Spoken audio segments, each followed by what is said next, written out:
Hello, my most amazing artist. Today we are going to be printmaking. Printmaking is the process of making multiple images of your artwork. That's fancy talk for saying you're going to make a bunch of copies of your artwork with printmaking. Let's talk about it, because you've done it before, so when I show you some things, it's all going to come back to you. So here you see an image of a first grader pulling a print. We have done something very similar. Pulling a print means that you are simply making an image, whether it be carved or drawn onto a surface, which we often refer to as a plate. Ink is then applied to that plate. Paper is placed on top and rubbed, and then the paper is pulled off, which is why we call it pulling a print. You actually encounter printmaking nearly every day as our money is printed. Check this out.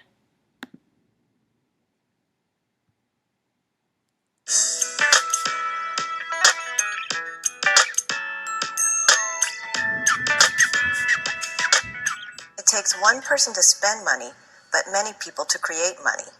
These are the people from the Bureau of Engraving and Printing, also known as the Money Factory. Meet Brian. He's one of the banknote designers at the Bureau of Engraving and Printing. My job is to design United States currency. One thing about being a banknote designer is 98% thinking. You have to think about what you're going to do and think about whether it's going to work when it gets on the press. The easiest approach about designing a bill is a big puzzle. You take different pieces and aspects of America or different things and you piece it together to come up with one united, almost like a story. Different icons such as the eagle, because I know we hand draw those, and to end up seeing it on a note is pretty awesome. Because it's like your artwork's all over the world. Once the design team has finalized the design, steel plates need to be created for the printing press. This is Dixie. She's a script engraver and puts the finalized design into steel. And if you notice your money, it has lettering on it, and it also has numerals on it to denote the denomination. While we have designers that pick up and make designs, my job is to interpret their designs in steel. Sitting and cutting script, because it's very rhythmical. You're just looking in your die through your glass and twirling the die around and cutting it. There's not too many artists that can say they've had their work replicated billions of times. Once the plates are created, the money starts being printed. Blank currency sheets are brought in. First, the background images are printed. Then, presses print the backs of the notes and the faces of the notes. The final step is the printing of the serial number and the Treasury and Federal Reserve seals. Once the bills are printed, they're cut and packaged into bricks. The completed loads are transferred and securely stored in the Federal Reserve Vault. For more information on the latest bill design, visit newmoney.gov. For more about the Bureau of Isn't that so cool to know that something like printmaking is how our money is created? Printing or printmaking, there are actually lots of different kinds. Check out that self-portrait by the artist Rembrandt. He created that print by a method called etching. Etching was very similar to the process that you saw Dixie using to create money. The Great Wave woodblock print was created by Japanese artist Hokusai, and he carved different blocks of wood to pull or create that print. And the artist Andy Warhol did something called screen printing. If you're wearing a t-shirt right now with a design on it, there's a good chance that that was placed on your shirt by a method called screen printing. So to create our prints today, and our printing plate will be the Radial design we created last week, we will be using the following printing tools. We will be using a brayer and printing ink. Created these radial balance designs. Yours are very colorful still. Mine now has a color all over it because I've been printing it. What you'll be doing today is making two kinds of prints. You'll be doing a texture print to create a background surface for your prints. And then the second time you will be pulling a print. So you'll be able to see the design that you created.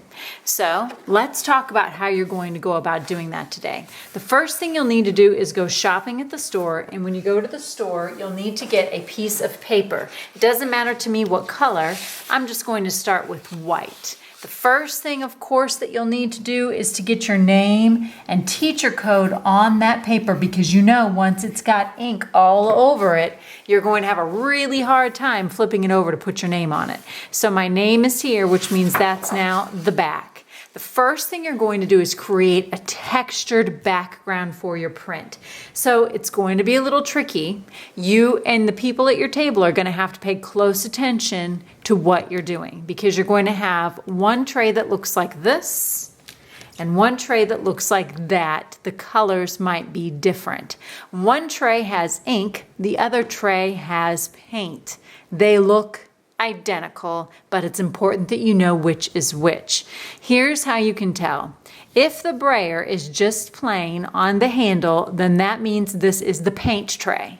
If the brayer has a colorful piece of tape on the handle, then that is a brayer for inking. The first thing you're going to use is the brayer that's for paint, because you're adding color to the surface first.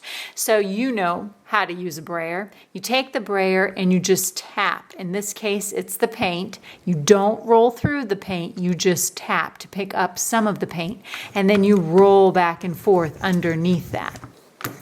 Your goal right now is to cover your brayer. It's looking pretty good. The ends look like they could use more paint.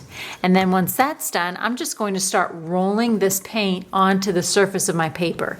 You don't have to use a white piece of paper. You can use any color you want to. And you'll see that it goes from a dark value to a light value. I like different kinds of texture, but some of you might want it to be more consistent. So I'm going to start at the bottom. And if that's the case, then that just means you need to add more paint to your brayer and more paint to your paper. It's up to you. I'm rolling up and down. I could also go side to spread some more of the paint out. I'm going to add a little bit more color because to me it still has some blank areas. Now, when you're working with your partners, you will have to be patient because this is the first step. So at first it's going to take a while for everybody to get this step done. All right, so that looks pretty much filled in to me. I've got most of it done. And now what I can do is give my paint brayer, just put it back in the middle of the table so somebody else can use it, and I'm ready for the ink. Now, for this part, I won't be putting it on my paper. I will be putting it on my radial balance design. So I'm going to scoot this out of the way for a moment. So it's the same process though. I dip in the ink to pick up a little bit of the ink, and then I'm going to roll up and down and side to side, and you can kind of hear that stickiness. Ink is a lot stickier than regular paint. That's another way you'll know. And notice I dipped and I'm just rolling back and forth until my brayer is completely covered. There should be no black spots. And now I'm ready to roll ink on my plate. Now for me, it's a little tricky to tell where I've put ink because the whole thing is blue. So I have not printed on this in a couple of days. I know that means I'm going to need quite a bit of ink on my plate. And if a dot comes off, I'm just going to set it aside. If any of the parts come off, just move it out of the way. And when you're done pulling a print, you can bring it to me and I'll glue it back on. All right. So I think that I have gotten ink on the whole thing. I'm just double checking. It's hard for me to tell, but I'm just rolling back over it once more. And now I'm going to take that painted paper that I made a moment ago, flip it over and lower it slowly. And once I lower it, I cannot move it. As soon as it touches the surface of the plate, I can't move it. I just have to start burnishing. Burnishing means that I'm rubbing the surface, and I should be able to feel those foam shapes, and I can also a little bit see my design. Peel it up a little bit. That looks pretty good to me. Rub it a little more if I think I can get it darker. Remember, your first print is usually done pretty lightly. And voila, I have just completed my first print. All right, so let's go through those steps one more time, because when you finished one, this will go immediately on the drying rack, and then you can pull a second print. Now this time, if you have different colors of paint available at your table, you can use them, or you could just get a different color piece of paper from the store. For example, this time, I think I will try green paper. I still have my orange paint. I know I'm using the correct brayer because it doesn't have a piece of tape on the end. It's plain. Again, dip, roll until the whole brayer is covered and shiny. There should be no black spots. When it runs out, get some more ink. I'm sorry, that was paint, not ink. Your goal is to fill the paper, but it's okay if you see some of the texture underneath. That's up to you. You might want to do some where there's a lot of texture showing, and then you might want to do others where there's no texture showing, where you've really filled it in. So it's good to have a variety of prints. All right, I'm done with the paint. That means I move this out of the way. Oh, snap. Name and teacher code. Now I can peel back a corner and do that since I did forget. Move this guy out of the way. Now it's time for the ink. I know I'm using the ink because it's got the sticker on the end.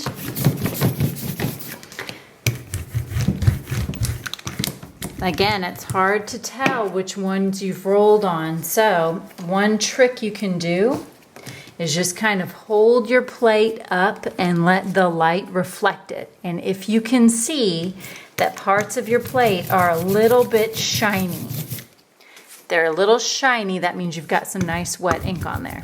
If they're translucent, you can see through them, then that probably means you haven't gotten ink on it.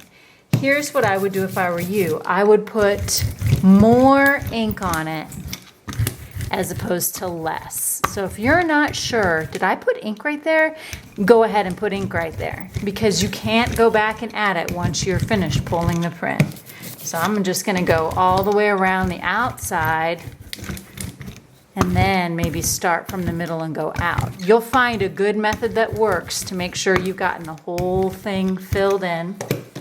Then lower that paper really slowly. Here's why. You don't want to lower it so half of your circle's sticking out. Lower it slowly and massage. Again, this would be a good time if you forgot your name to go ahead and write it. You're going to be working with friends. If you see that your friend is rubbing the back of the paper and there's no name, you'll need to remind them. Because with this many friends in the room and everybody making multiple prints, it'll be hard to get our prints back if our names aren't on them. There, see, that one's a lot darker because that's my second print. Awesome.